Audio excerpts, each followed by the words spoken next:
মামলায় আসামি রুবেলকে ৩০২ ধারায় মৃত্যুদণ্ড এবং ৫,০০০ টাকা অর্থদণ্ড প্রদান করেছে। সর্বশেষে এটা পরিপূর্ণরূপে প্রমাণ হয়েছে যে একমাত্র আসামি রুবেল এই ঘটনার জন্য দায়ী। চট্টগ্রাম মহানগরীর পাহাড়তলী এলাকায় ৯ বছরের শিশু আয়ুনিকে ধর্ষণ চেষ্টায় ব্যর্থ হয়ে হত্যা ও লাশ গুমের মামলায় আসামি রুবেলকে মৃত্যুদণ্ডের আদেশ দিয়েছেন আদালত। সোমবার দুপুরে চট্টগ্রামের নারী ও শিশু নির্যাতন দমন ট্রাইব্যুনাল ২-এর বিচারিক মোহাম্মদ সাইফুর রহমান এই রায় ঘোষণা করেন। রায় দ্রুত কার্যকর চায় ভুক্তভোগী পরিবার।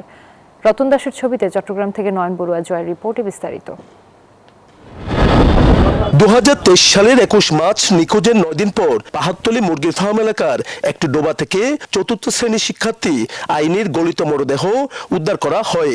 দর্শন চেষ্টায় ব্যর্থ হয়ে হত্যা ও লাশ গুমের মামলায় ২.৫ বছর পর অভিযোগ প্রমাণিত হওয়ায় আসামি রুবেলকে মৃত্যুদণ্ডের আদেশ দেন আদালত।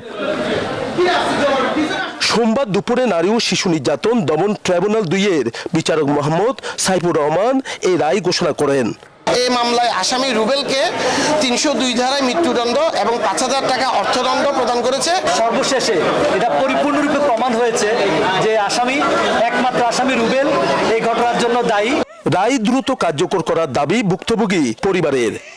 তাড়াতাড়ি কার্যকর হয়, এরকম মারমুখ যেন আর কেউ খালি না করে। আমার ভাবি যাবে হারাইছি আমরা, আর কিছু হবে না হারাইছি, আমরা কার্যকর করে দিতে চাই। সন্তুষ্ট, আমি খুশি হয়েছি, সন্তুষ্ট, আরো সন্তুষ্ট, কার্যকর হলে আরো খুশি হই।